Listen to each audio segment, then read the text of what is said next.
Kesepakatan John Hartman dengan gaji yang cukup rendah di bawah Clifford dan Sintayong menimbulkan tanda tanya besar. Ada nggak kekurangan dari kebijakan gaji kecil ini? Berikut kisahnya.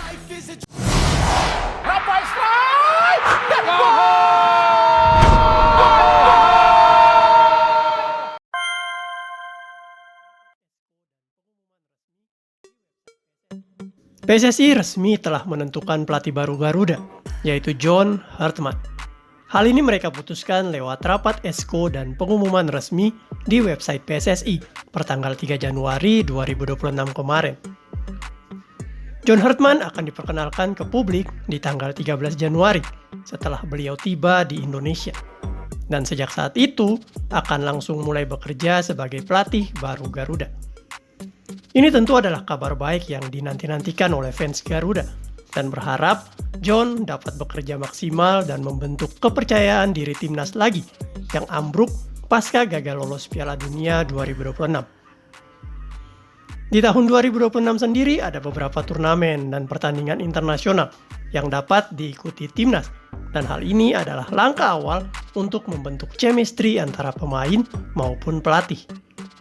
Fans Garuda sangat senang dan selalu mendukung timnas 100% dimanapun dan kapanpun. Namun di antara kebahagiaan ini, kita pun harus kritis terhadap beberapa hal yang menurut kami agak janggal.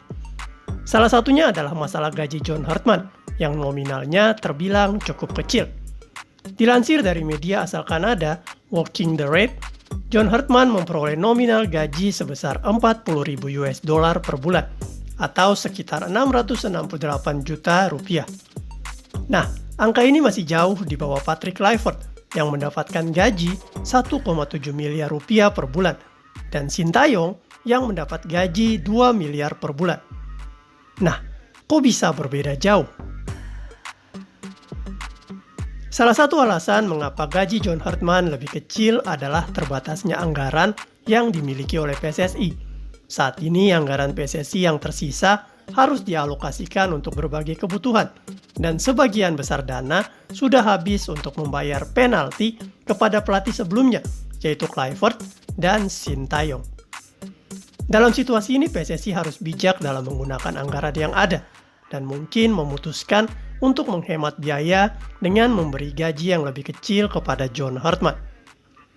Seperti diketahui, sewaktu wawancara ada dua kandidat yang lolos, dan mereka adalah John Hartman dan Giovanni Van Bronckhorst.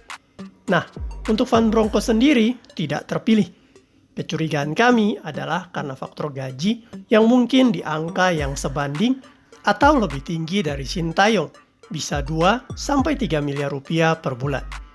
Angka ini tentu sangatlah besar untuk PSSI, sehingga mereka memilih Hartman yang mau dibayar hanya sekitar 700 juta per bulan. Tentu ini adalah hasil yang sangat diinginkan PSSI, mendapat seorang pelatih bagus tetapi dengan gaji yang sangat ekonomis. Namun yang perlu diingat, gaji yang kecil ini tentu memiliki dampak yang besar juga, dan PSSI tak boleh senang akan hal ini. Karena pada akhirnya fans akan melihat prestasi yang bisa ditunjukkan oleh pelatih baru ini ke depan. Apakah dia mau mengeluarkan semua potensinya untuk timnas Indonesia? Ataukah jika dia mendengar bahwa pelatih-pelatih sebelumnya memiliki gaji yang fantastis, apakah dia tidak tergoda juga?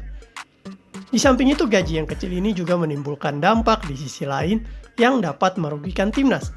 Berikut coba kami paparkan hal-hal apa saja yang bisa kena dampak dari gaji kecil John Hartman ini.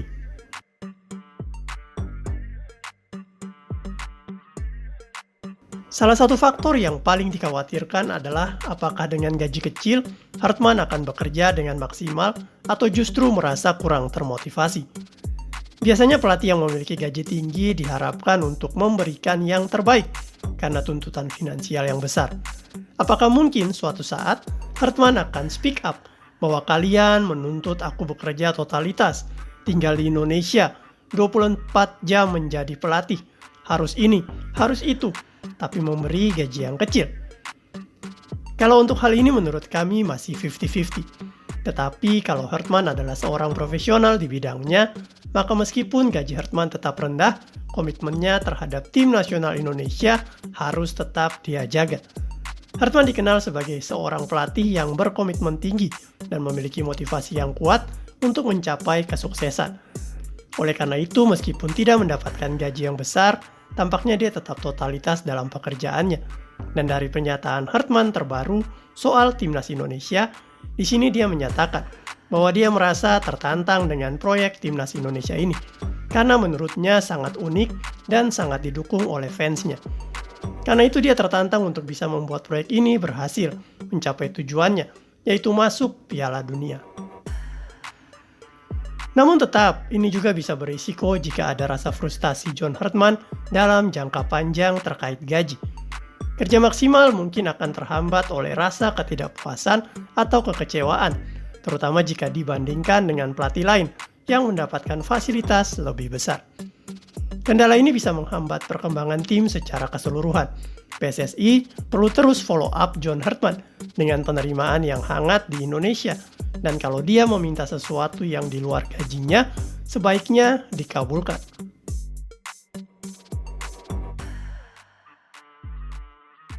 Dalam wawancara dengan Pak Sumarji selaku pengurus Badan Tim Nasional, beliau mengungkapkan bahwa John Hartman akan datang ke Indonesia dengan hanya membawa 3-4 orang asisten pelatih. Sisanya dia akan menggunakan pelatih lokal Indonesia. Bagi sebagian orang dan mungkin PSSI juga sepertinya menyangka bahwa ini adalah kabar baik karena pelatih-pelatih lokal dapat berkembang di era John Hartman setelah di era Kluivert tak mendapat tempat satupun. Namun ada tanda tanya besar. Ini keinginan John Hartman atau ini adalah tekanan dari PSSI? Artinya John Hartman tak bisa membawa lebih banyak pelatih profesional di gerbongnya, jelas-jelas karena tidak ada anggaran. Padahal untuk bisa mengembangkan timnas secara maksimal, Hartman membutuhkan asisten pelatih dengan keahlian spesifik di berbagai area, seperti asisten spesialis penyerangan, spesialis pertahanan, spesialis set piece, spesialis kiper, dan spesialis analisa permainan. Namun saat ini tidak banyak pelatih lokal di Indonesia yang memiliki keahlian tersebut. Tetapi mau nggak mau, John Hartman harus memilih pelatih lokal karena tidak ada anggaran untuk menggaji pelatih-pelatih Eropa yang mumpuni. PSSI tentu tidak akan lagi mau menggelontorkan dana besar untuk mendatangkan asisten pelatih premium seperti Dani Lansat atau Alex Pastor. Akibatnya, Hartman kini harus bekerja dengan sumber daya yang terbatas, dan asisten pelatih yang ada mungkin hanya memiliki kemampuan yang cukup standar. Nggak kebayangkan kalau asisten John Hartman ternyata Indra Syafri lagi. Hal ini dapat menghambat pengembangan tim secara maksimal, karena timnas Indonesia mungkin tidak mendapatkan arahan yang diperlukan di setiap aspek permainan yang lebih spesifik. Nah, kebayangkan bagaimana hal ini bisa melemahkan kekuatan timnas.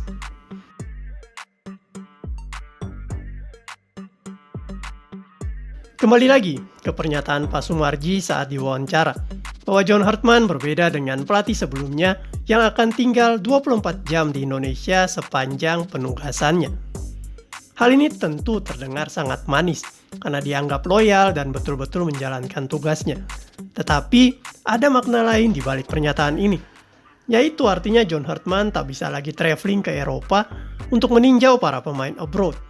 Kalau dia mau melihat Jaitses main cukup lewat streaming video atau YouTube. Begitupun Emil Audero, Dan James, Kevin Dix, Martin Paes, dan pemain-pemain lain yang bermain di Eropa.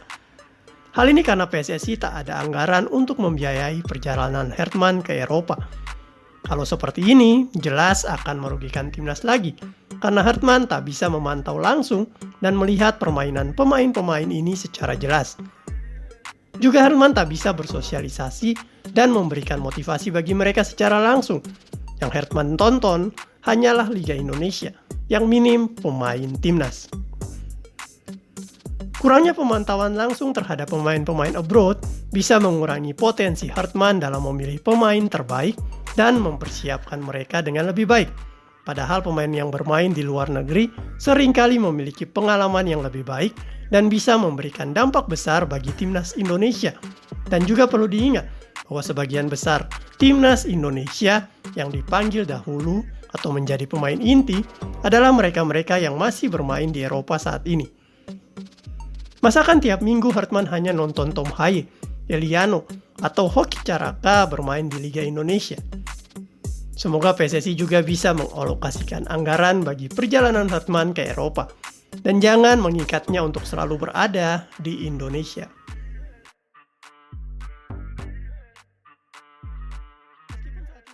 Meskipun saat ini Hartman menunjukkan komitmen yang kuat, gaji yang kecil sebenarnya memiliki efek samping yang cukup signifikan.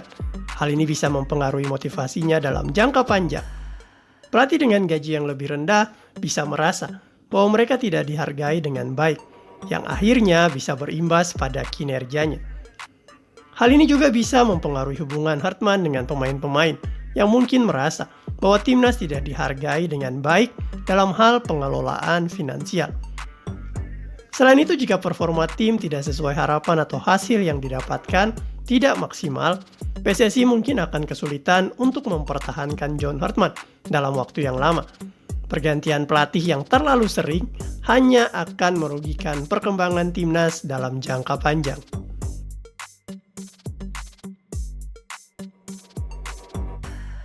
Menggaji pelatih seperti John Hartman dengan nominal yang lebih rendah mungkin terlihat sebagai solusi jenius bagi PSSI yang memiliki keterbatasan anggaran.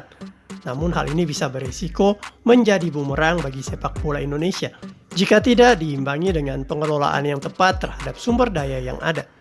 Keterbatasan anggaran, ruang gerak pelatih, dan kualitas asisten pelatih yang standar bisa menjadi hambatan bagi keberhasilan timnas Indonesia. Meskipun demikian, dengan komitmen yang tinggi dari Hartman dan keinginan untuk mengembangkan timnas Indonesia, tantangan ini bukanlah hal yang tidak dapat diatasi PSSI.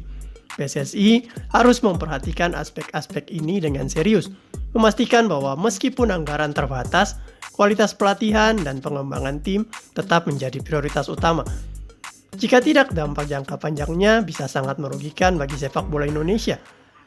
PSSI harus mau mengeluarkan lagi anggaran tambahan untuk hal-hal yang urgent bagi Hartman agar beliau merasa didukung penuh. Dalam situasi seperti ini mungkin diperlukan pendekatan yang lebih kreatif dan kolaboratif antara PSSI dan John Hartman lagi. Jika semua pihak dapat bekerja sama dengan baik, bukan tidak mungkin Indonesia bisa bangkit di dunia sepak bola meski menghadapi tantangan anggaran yang terbatas. Maju terus sepak bola Indonesia, Toma.